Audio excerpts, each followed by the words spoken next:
Ya, kita doakan ya, ini uangnya besar sekali. Kita doakan pada para penyidik, para penegak hukum itu selalu dalam lindungan ya. Lindungan. Soal ajal kita tidak tahu, guys. Tapi keberanian itu kalau sudah kena mental itu kacau, guys. Mending mundur aja gitu. Kalau takut mati. Halo, assalamualaikum warahmatullahi wabarakatuh. Bertemu lagi dengan saya Firman Panipahan di channel yang keren ini. Ya tetap keren lah selalu ya. Oh ya guys, kalian pernah nggak melihat uang 288 miliar? Yes. Ini dia, saya perlihatkan ini guys. Itu dari ujung ke ujung itu meja itu kalah. Mejanya apa ini? Mejanya Kejaksaan Agung. Kalah guys. Kalah panjang dan tingginya sama itu. Itu kalau kita berdiri di sini nih, kalau kita berdiri di depan mereka nih, persis meja itu hampir mencapai pinggang ya guys ya. Ini uang 288 miliar. Nah ini dia keterangannya. Tapi sebelum itu kali ini saya akan membahas tentang ini, tapi bukan tentang banyaknya uang yang ada di depan mereka ini, tetapi adalah tentang kita sebagai negara yang kaya raya, tanahnya kaya, airnya kaya, bumi ya, di dalam perut bumi itu ada minyak, di atas bumi itu juga ada minyak, yaitu kelapa sawit. Nah ini dia yang mau saya bahas adalah tentang upaya ya kasus Duta Palma Group Kejagung kejar kerugian perekonomian negara Rp 73,9 triliun 73,9 triliun yang kita lihat tadi itu nggak nyampe 1 triliun guys. Itu 20%-nya atau 30%-nya dari 1 triliun. Bayangkan kalau itu 1 triliun atau 73 triliun. Itu yang mau kita bahas ini. Jadi kita ini negeri yang kaya, tapi juga tidak kalah kaya dengan orang-orang jahat. Orang yang perutnya itu cuma 1 jengkal, tapi keinginannya itu mengelilingi bumi, sekalian alam. Itu guys. Jadi kita itu rusak moral. Jadi kalau ada orang yang berpidato atau orasi tentang runtuhnya moral dan sebagainya, itu saya senangi ya.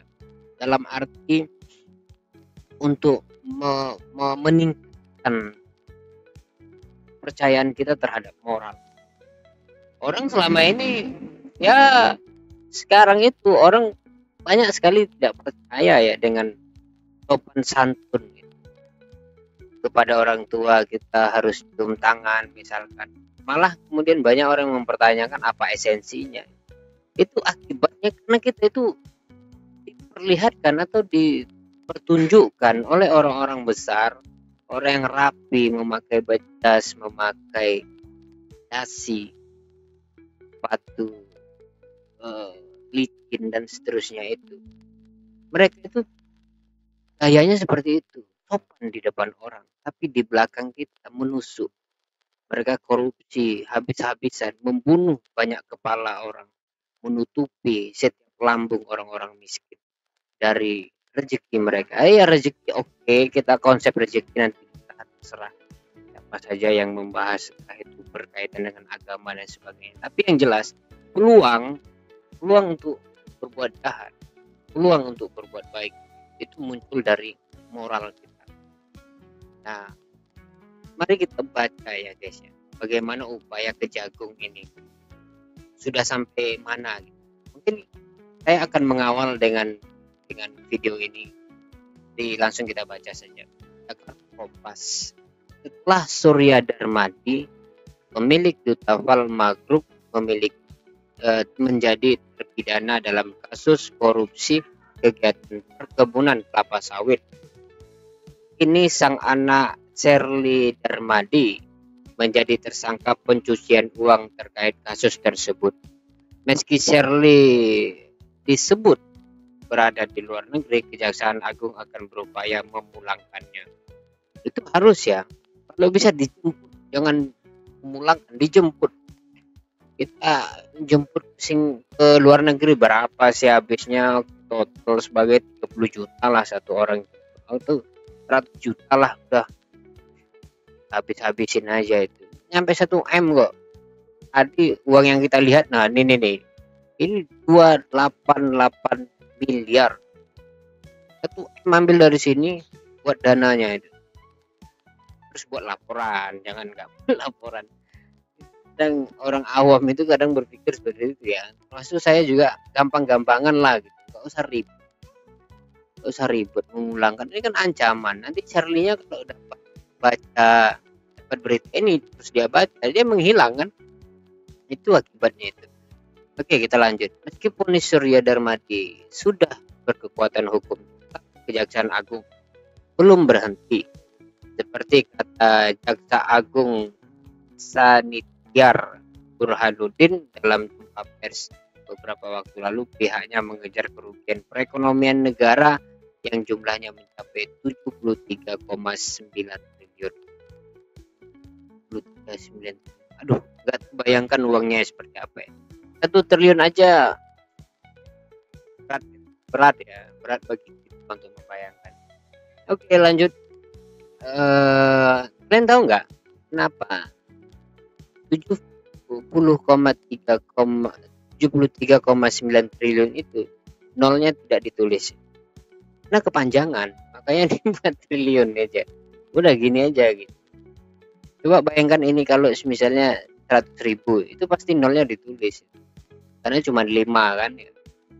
Ayo kita lanjut ya guys ya. Untuk mengejar kerugian tersebut, penyidik Kejagung menetapkan Sherly Darmadi sebagai tersangka pencucian uang. Pencucian uang itu tidak dicuci ya guys ya, nggak pakai deterjen, nggak. Pencucian uang itu macam-macam, bisa membeli aset atas nama orang, bisa macam-macam ya. Sherly adalah direktur utama PT Aset Pasifik dan ketua Yayasan Darmek. Selain itu, penyidik juga menetapkan PT Alfa Ledo dan PT Monterado Mas sebagai tersangka korporasi terkait pencucian uang. Negeri ini kalau kejaksaannya bagus, penegak hukumnya bagus, itu melimpah guys. Jangankan hutang-hutang di luar negeri, ya mungkin setiap orang pengangguran itu mungkin bisa digaji gitu, bisa digaji pakai uang ini. Berapa sih pengangguran kita, berapa juta gitu, setiap satu orang misalnya 100.000 gitu per minggu, per bulannya 500.000, berapa sih habisnya? Nyampe nggak 10 triliun? Enggak lah, kayaknya enggak nyampe. Bisa kita hitung-hitungan nanti aja, nggak usah di sini. Saya lanjut. Sebelumnya penyidik telah menetapkan 7 korporasi dalam pengembangan kasus terkait Duta Valma Group. Sebanyak 5 perusahaan kelapa sawit ditetapkan sebagai tersangka korupsi dan pencucian uang, dan 2 korporasi lainnya ditetapkan tersangka pencucian uang. Dari penetapan tersangka 7 korporasi ini, penyidik minta uang yang totalnya sekitar 1,1 triliun. Yang bersangkutan berada di luar negeri. Penyidik saat ini sedang fokus dalam pengumpulan bukti yang terkait dengan perkara yang bersangkutan. Ya, kita doakan ya, ini uangnya besar sekali. Kita doakan pada para penyidik, para penegak hukum itu selalu dalam lindungan ya. Lindungan. Soal ajal kita tidak tahu guys, tapi keberanian itu kalau sudah kena mental itu kacau guys. Mending mundur aja gitu kalau takut mati. Tidak ada orang yang bisa menjamin hidup dan mati seseorang kecuali Tuhan. Itu makanya pentingnya beragama itu. uang tanpa mati gitu ya. Ini yang kita bahas ini masih ecek-ecek, 73 triliun. Soal kerugian negara tentang timah kemarin itu berapa coba? Sampai 200 triliun atau berapa gitu. 2000 triliun. Entahlah ya, bingung kita ya. Menurut Kepala Perusahaan Penerangan Hukum Kejagung Harley, ya, Harley Sregar di Jakarta Rabu 15 Januari 2025, tersangka Sherly Darmadi ini diketahui berada di Singapura. Wah, Singapura dekat sekali, jalan kaki nyampe ini. Yang bersangkutan berada di luar negeri. Penyidik saat ini sedang fokus dalam pengumpulan bukti-bukti terkait dengan perkara yang bersangkutan terangnya. Terkait dengan keberadaan tersangka dan keberadaan di luar negeri, menurut Harley, penyidik tetap akan mengambil langkah yang diperlukan untuk kebutuhan penyidik. Meski Harley menolak menyebut rencana pemulangan terhadap yang bersangkutan, Harley memastikan bahwa penyidik terus memantau keberadaan tersangka. Kita lihat nanti bagaimana perkembangannya, ujarnya. Ya kalau orangnya hilang, sita itunya, PT-nya, gak usah, apalagi dia direktur gitu, sita PT-nya. Negara kita ini harus khas ya terhadap korupsi. Korupsi itu membunuh ya, menutup lambung-lambung orang miskin. Itu harus kita pertegas itu. Udah ya, nggak perlu dibaca ini orangnya nih, kurang ajar. Ya narasi-narasi nggak jelas, udah gitu aja ya. Oke guys, mungkin itu aja yang dapat saya sampaikan terlebih dahulu. Ke depan kita akan bahas hal-hal yang lebih panas lagi. Terima kasih. Wassalamualaikum warahmatullahi wabarakatuh.